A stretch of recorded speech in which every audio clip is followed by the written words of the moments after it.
Welcome to Your Legacy Stories podcast. Your host, Natalie McQueen, helps people from all walks of life to create, live, and preserve their legacy for future generations to enjoy. Natalie's mission is to help you craft the legacy you deserve, encourage you to live it to the fullest, and then preserve it for future generations to enjoy. On this show, her guests share moments of purpose, gratitude, wisdom, and tradition, and of course, their legacy stories.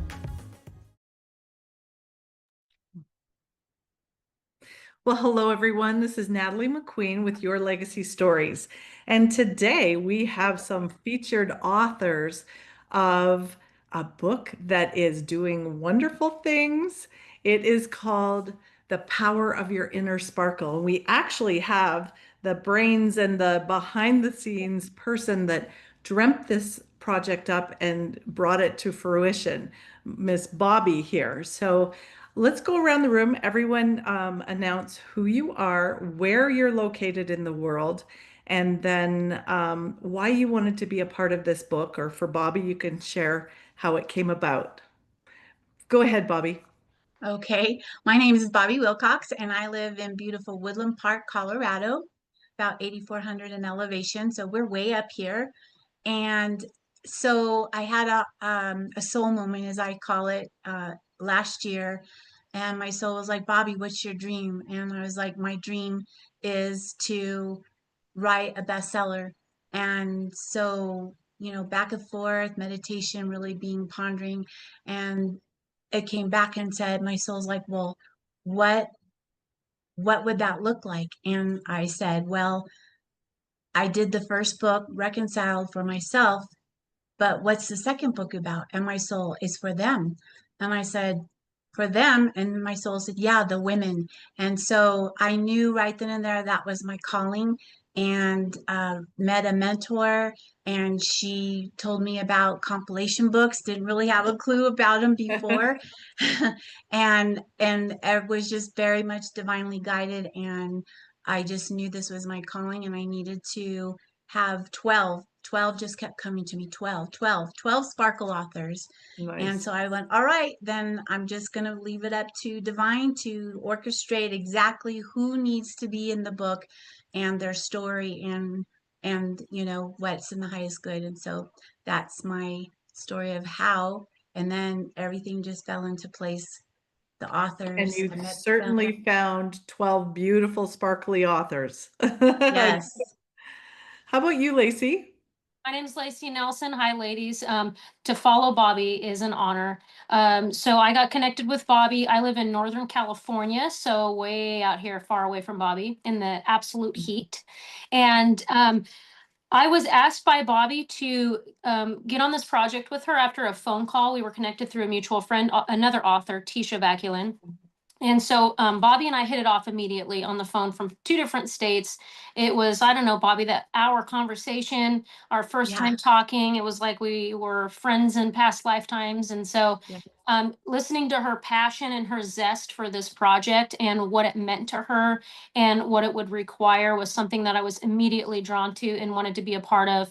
Becoming a published author has always been a huge goal of mine. I'm working on my own book, but I've never published. So to have my first published work to be under the umbrella of 11 other incredible women around our country is I couldn't have asked. Like Bobbi said, divine, God working and putting us all together. So I am so excited to be on this project. And with that being said, a powerhouse of a woman in my life that has done nothing but inspire me from moment one. When Bobbi said they were looking for more authors, I immediately thought of Miss Angela. She is my best friend in this world. And I knew that this project could not be done without her a part of it. So, Ange. Yeah. Well, thank you. I was going to give you all the props. And my name is Angela Webb. I'm from Northern California, and just so incredibly grateful to be a part of this project. Lacey, I give her all the props because she said, hey, you need to talk to Bobbi. Bobbi needs to talk to you. And same sentiments as Lacey just said. When I spoke with Bobbi, I felt like I knew her all my life. when she gave me the breakdown of what this project was going to look like, honestly, I was scared. I'm like, do I even, am I even worthy enough to be a part of this group of 11 amazing souls across the country that are really sharing some powerful things? And I honestly said, I don't know what chapter of my life to write about, you know? And she goes, that's exactly why you need to be a part of it. So I'm so, so grateful. One day the rest of the story will come out, but for this to be the first project in print and published, I am truly, truly honored to be a part of it. So thank you. Yeah, well, thank you. This is one of my passions, is to do compilation books where you're taking everyone's individual life experiences and what we've gone through, and then bring them together into a beautiful way of sharing it, and sharing how we've often got past it and how we're using our messages to help others move past theirs. So thank you for that. So, Lacey, I'm going to hit you first. What is one myth about women's empowerment that you want to break wide open? I think that's a twofold question. I think there's a myth that women, on one hand, should be strong enough to handle any and all challenges on their own. And then on the flip side of that, women need to lean on somebody, something else, because we have this misconception that we aren't good enough to do it ourselves. And so for me, it's a twofold answer. On one hand, we absolutely can do anything and everything on our own that we want, and we are capable and able to create whatever dreams and things that we have in our hearts. We can do it all on our own. We have the resiliency and the tenacity and the strength to do it alone. But with that being said, to lean on other women or other humans even to be able to get to those places, I think this journey shows that the 12 of us together can make something amazing. We did it on our own and as a team. Yeah, absolutely. Beautifully said. That it's so true, because often you hear, and I'm not picking on corporate, but where it's like tearing each other down, it's that competition. And there's so many beautiful people like you that are looking at this and saying, we're all coming together, we're all lifting each other up, and everyone wins that way. So I love that. Natalie, I think that's important to also note a quote you just led me into. Those at the top are collaborating while those at the bottom are competing. And I feel Oh, like the 12 of us, including you, are at the top collaborating to make things better. absolutely. So Angela, how do you help others reclaim their voice or value in your work? You know, I think when it doesn't matter if I'm speaking to a group of youth or women or even in the corporate setting, it's really about helping them create the narrative that they want. So many times that we get into this mindset of this is how I've always been, this is how it's always will be, and realizing that they have such power and control over their life and over their destiny. But it takes a mind shift internally for them to pursue their loves, to understand that they are worthy of their dreams and desires. I think women, especially, we've been taught to act a certain way and respond a certain way that might not align with who we were created to be. And to just channel into you were created for a purpose. You were created for something bigger than just yourselves. And to really hone in on that and bring that out of people is just a beautiful thing to see and transpire. Right? That is beautiful. You hit home. Sometimes it's true. Sometimes it takes something almost traumatic to Yeah. get our attention, Yeah. to realize that we're not living the way that we should be, or, being authentic to our own voices. Yeah. And just to remind them, they're not broken with Right. their past or their trauma or crisis. They're becoming. And to Mm. find where that becoming really situates with them and resonates with them in their life, to use that as a pedestal, not a prison. Oh, I love that. That's Yeah. powerful. I love that. So, Bobbi, how has your journey of healing and growth impacted the way that you show up for the world today? So I feel that, life's a journey, and had I not gone through everything that I went through, I wouldn't be who I am today. Yep. Because who I am today Yeah. and what I went through, I am that because of what I went through, right? The past divorce and new relationships, learning how to communicate, working with other women, empowering them, helping them, leadership through the whole place. And I feel that my healing journey and my personal self-growth has allowed it to be me to be an example for others. So people who know me and who are around me and know what I went through, they see who I am today. And I feel that that inspires them and helps them in some way. Like, if she can go through that and get through that and heal and come out the other side, so can I.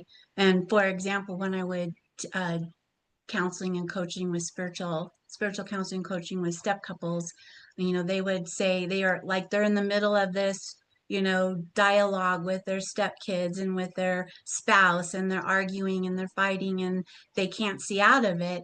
But they see how my husband, as I call him, and I were friends, and we went on a blended family vacation together. And they're like, I want that. How do we, where we're at now in this mess, how can we get to where that is? So I feel that being an example of the healing and personal and spiritual growth process allows others to be inspired to do the same. And walking it in their own path, right? It just encourages them that they can too get through it. So share with me on a bigger picture. You're obviously giving a place for women's voices in the book. How else are you giving women a voice? That's a I'm good tricking you question. here. Think of July. Well, I feel inspired that the vision that I had for this project, Sparkle Project, as I call it in the beginning, was worldwide. That it's for women everywhere. And in the process of working with these beautiful Sparkle authors and their stories, and then we had Sparkle readers, and then hearing their feedback with the stories that they pre-read, the stories, it has been so inspiring on so many different levels. And some of the feedback is, well, I resonated with Angela's story because I've lived that, or I've resonated with Lacey's story because I've gone through some of that trauma in my past or whatever. And so it seems like each person who reads it, there's a diversity in the book and the chapters, and there's stories that help anyone to be able to relate on whatever level they're at. And I feel that that is a voice that is like all through for every woman everywhere. Absolutely. I was thinking, oh, go ahead. To follow up with that is this book that's not just one theme. There's so many powerful, inspiring themes that you will be able to connect. Are able to connect with at least one of the stories. They're all very inspiring. But was reading through all the comments from the readers that are sample readers, and it was so touching because they're like, I've been through what Lacey went through, and to see how she overcame that, I know I can do it too. To see where, Havilah was and where she is now, that gives me hope. I mean, this book is so much about hope, and it doesn't matter where you are at, your story is still unfolding. And this just gives you 12 examples of how your story can unfold as well. Absolutely. And to add to that, it feels like each story is a voice, right? There's a voice in the Yeah. diversity, like Angela was talking about, how they're all different. So there's 12 different voices. Mm-hmm. Yes. Yeah. And you're putting voices on stage coming up in July. Yes, That's yes, we are. We all get to meet finally. Yeah, Good, but we get to hug. I Right. know. All right. So, Lacey, how do you define resilience and how does that show up in your story? Mm. Resilience is often looked at as simply overcoming something or pressing on or pushing forward. And while it means that to me and everyone else, I also feel like resilience is facing what you went through, not just pushing it under a rug and getting over it. So we can all get over it. We're strong, powerful women. But if we don't get to the root of what it is that we went through or how we've come to this place, then we're not going to be resilient at all. It could appear that we are resilient, but one day, eventually, it will come back. And I don't like to teach people resilience in that way where, hey, you're going to be fine. Let's just get over it. No, what happened? Let's talk about it. Let's get through it. And then when you get through it, I feel like a person truly feels resilient. Instead of just saying they're resilient, they feel the depths of resiliency in the fact that they faced and conquered what they've gone through. And I think that's part of my chapter. I knew for so many years what happened to me as a small child. Obviously, I carried much of that in my life. And I thought, well, just being strong and powerful and being successful and getting over it, sucking it up. I was very much a suck it up person. I thought I was being resilient. And when in fact I wasn't, I wasn't facing it. So my resilience now comes through voicing what happened to me in this book and in life, and actually getting to the root of what happened to me through therapy and other things that I used to be ashamed of that I had to do. So resilience, yes, getting over things, but also facing the thing that got you there. Yeah. And I love that it's being more common now to be able to talk about, getting that help. And it's not something to be embarrassed about. And our mental health and our mental, how we feel about ourselves, how we conduct our daily lives with our mental state is so important. And luckily, many of us have people to lean on to um, reach out to, but sometimes people don't. And that's when we need to make it an open floor for there's no embarrassment, shame, or judgment when we need to ask for help or get professional help. So I love these type of stories that talk about that. Yeah, and every day to day, I mean, think as children, we're not taught these tools that if trauma, or if it's not even an if anymore, it's when something comes your way that is not good at any kind of a level of depth to it, how do we overcome? How do we become, victors instead of the victims of life? Yes, we will be victimized, we will go through scenarios, things like that, but what are the tools? And yes, help through mental health and therapy and things like that is essential, and is something that you got to put in the work. It's just not clocking in and showing up at a therapist's office. That's just wasting money, wasting time. But when you go in with the mindset of, I need tools to help me overcome this, that's not taught. That's healthy. Right. That's Yeah. healthy for us to be able to share. That's just another thing that helps us grow. Absolutely. Yeah. So, Angela, has anything shifted for you personally since writing your chapter? Has anything shifted? Yes.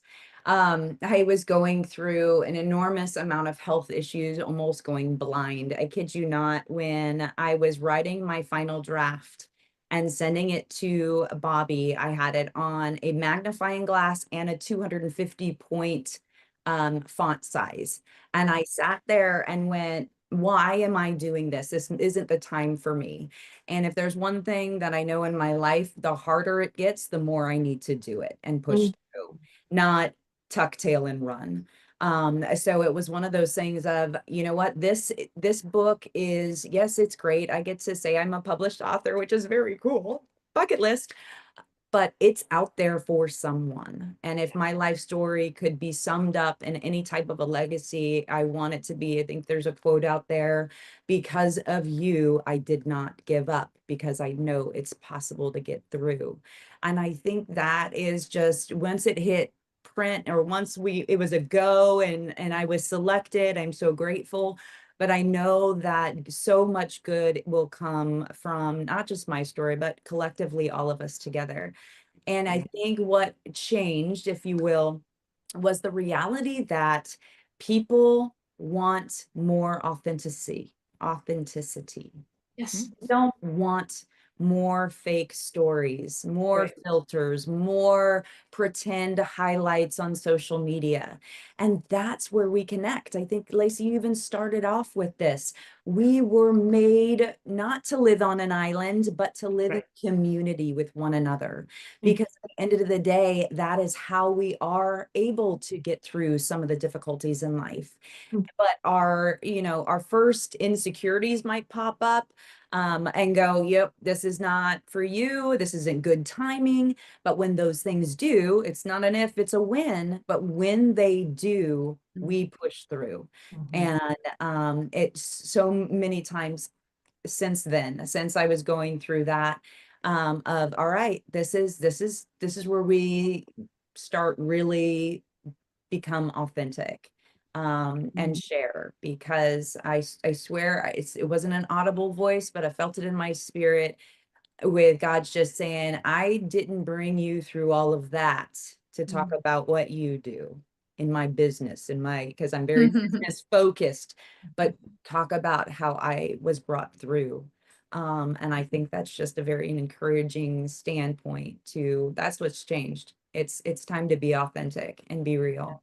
It's And you know beautiful. what? So many people are afraid to bring that side of you out because, Yes. especially as business owners, right?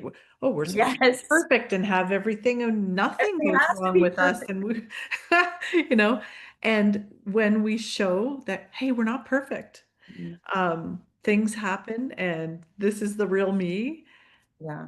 it actually opens up a whole new world, and people actually bond with you more and just see the value because you're you. It resonates. So here's the thing. When I was getting on social media, I was notorious. I actually had a friend reach out and said, what happened to your rule of one selfie a year?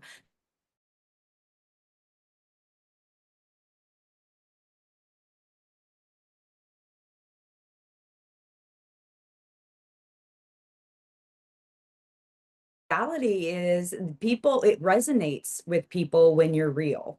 Yeah. They can almost, it's not living vicariously through you, but I heard somebody say, if you are so worried about your teeth, your hair, your projection, is that going to look good, all of this, there's nothing more selfish than that. Because if you truly do have a story to share that Yes. could change someone's life or help them get them out of the situation that they're in, you're holding that back because of selfishness. Mm. And Yeah. Do you know let you that made it? go. It's like, it's not about me, the acronym HOPE, help one person every day. If I can get online and just help one Yes. person, Yeah. then that's what it's there for. Switch the mind shift of, social media is the one selfie every day, but to genuinely help someone through whatever they're going through. Yeah, exactly. Beautiful. So Done. I would like everyone to answer this question because I think there's a lot of people out there watching, and if they are feeling this way, I want to get it from a different perspective. So if you could sit down with one woman that felt a little lost or maybe silenced, what would you tell her? Bobbi, you want to go first? First, I would listen. I would ask her what was going on with her. And because what I've found is sometimes we just need to be heard, and we just need someone to listen. We don't necessarily need someone to tell us what to do, because I believe we all have the answers within ourselves. So it's not about telling them what to do, but how can I serve and love you? How, what do you need from me? and just listen, asking questions and drawing it out of them to help them move through it. What is the saying, like, when you ask questions and someone draws it out of you, you learn more than someone telling you what to do. Yes. So that would be my answer. That's what I would do is ask questions. Where are Beautiful. you at? What do why are you feeling this way? What's going on for you right now? Yeah. What about you, Lacey? I think I was at a place also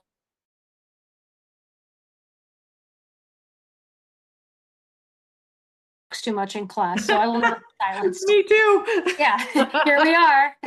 So, but the feeling lost, I think at some point in a woman's life, we all get to this place where we feel lost. I'm 40 years old right now, so I think just started coming into a place where your 40s are supposed to be very fun. This is all I've heard. This is my favorite decade, and so far, my first year of the 40s has been very challenging, we'll say that. And so that feeling of feeling lost, I definitely have experienced it. And I think to other women who are feeling lost, there isn't any advice necessarily a person can give you, but you have to look within. You have to do deep soul searching and find out what makes me passionate, what gives me happiness every day. If it's as little as gardening every day, or if it's as big as Angela and I have, and we went on movies and at the Oscars. So whatever it is that your passion is, it doesn't have to match up with other women. When I coach other women, sometimes they say, well, I can't do all that you're doing. You don't have to do what I'm doing. You only have to do what you want to do, what Right. drives you every day. If it's being a wife and mother that drives you, well, then put some focus into that. If it's I'm a wife and mother, but I feel lost in that. I no longer have my identity. I've heard that from many women who are raising small children. I don't know who I am anymore. Well, what makes self happy? So if you're feeling lost, there is some soul searching to do there, and what makes self happy. And sometimes that means going off and being alone. A lot of times as women, we don't want to sit alone. We don't want to go somewhere alone. And it's scary to do that. It feels lonely. But just because you're alone or lonely doesn't mean you're alone or lonely. Somebody's always there. So, I like to take 2 or 3 day drives and just to see, where I am and how I feel. That makes me reconnect with self. I'm driving to Colorado next month. I have a road trip planned for myself. So, and I'm going alone. And I love that for me because it is my few days to sit and just really experience the world and myself. And I can't wait to see what comes up for me. So if you're a woman out there and you're feeling lost, find what drives you inside, find what makes you passionate, and then unsilence yourself with that passion. Oh, I love that. What a beautiful answer. I when after I had my near death experience, I did a lot of that. And one thing that helped me really work through things was journaling. And I ended up creating a line of journals because of that, realizing the power of just bringing out those inner thoughts and working through them. And sometimes writing a question down for yourself and then answering it and being surprised at your answer really helps you grow and see things clearly. Thank you. Yes, How ma'am. about you, Angela? Oh goodness, I think I would reiterate what the two Bobbi and Lacey said, but just to let them know that you're not too far lost. You're not too far gone. You're not too far broken. I truly believe God writes in the margins of our lives to bring it out sometimes, and you got to speak even though your voice is shaking. You don't have to be perfect to be powerful. You just have to be willing. And, whether the modality to get there is journaling or taking drives or trips by yourself to find that courage within, it truly is something we all possess. Get around the people that are your cheerleaders. That's Lacey and I can sit around and it's like she's the first one I tell good news to, bad news to, doesn't matter, because she's right there, got my back, and let me, you know, my cheerleader, and vice versa. Get yourself a new tribe if you need to, because they're the ones, your circle around you will either lift you up or hold you back. And that could be a big part of why you feel lost. You have this yearning and desire within you to move forward, but your circle around you doesn't want to do that. They don't want you to catapult up higher. Right. So that could be a big thing too. But, you know, just reiterating the fact of you absolutely do not have to be perfect to be powerful and to move forward, no matter where you're at. Yeah. Angela and I like to say to each other, empowered women empower women. Yeah. Oh, So nice. Absolutely. if you're around other empowered women, you will be brought up. Essentially, if they're not empowered within themselves, they're not going to bring you up, and then they're bringing you down. So sometimes you have to let go of some of those people, and it doesn't mean you don't love them. You can love them from far away and tell them, I love you, but I'm releasing you with love. That is You know? scientifically. So this is how Lacey and I's Yeah. conversations go. We just start going back and forth. But this is a scientific fact. Harvard did a 25-year study that said the one thing that will determine your success in life, 25 years to get this one thing, and that is the 5 people who you closely associate with. They're either going to lift you up or pull you down. Yeah. And, you know, so many times we go, well, they're in my life since I was in 5th grade. Oh, Yeah, but what are they doing for you? No, The crabs in the bucket, right? exactly. yes. And even women, I believe, especially over 40 years old, we cherish these relationships like no other, because we're all in this together, but at a whole different level, whether it's kids and husbands and stepkids and, you know, grandkids for some of us, you know, whatever it is, careers, we're in this interesting spot. But you know, then you find lifetime friends that I don't even remember a time without her, and it's really only been what, 5 years. But yeah. Soul friendships. Yes. Soulful. All the women out there listening to us and picking up the copy of this book, please, please, please let it inspire you. It's not just a book to keep on your nightstand for something to read before bed. It is a book to lift you up, to inspire you to do your own thing, to find your own flame and your own passion, and to find your own sparkle. And we can all be reached very easily. And I want our readers to know that if they resonate with one of us in this book more than someone else, find us, let us know. You know, let us inspire you on one-on-one basis. I don't think any woman in this project would turn someone down. Oh, No. absolutely No. not.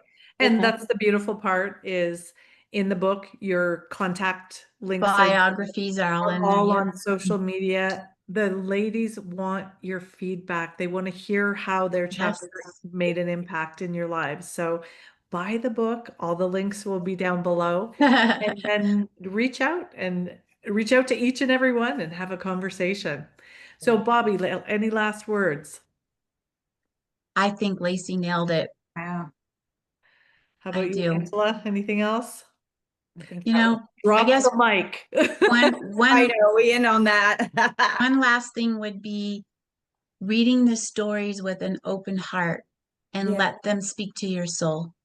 Nice. Because each and every one of the authors, we all spoke from our soul. We were guided in such a beautiful, profound way that I think to the level that maybe we don't even truly understand the depths of what we wrote and how we wrote it.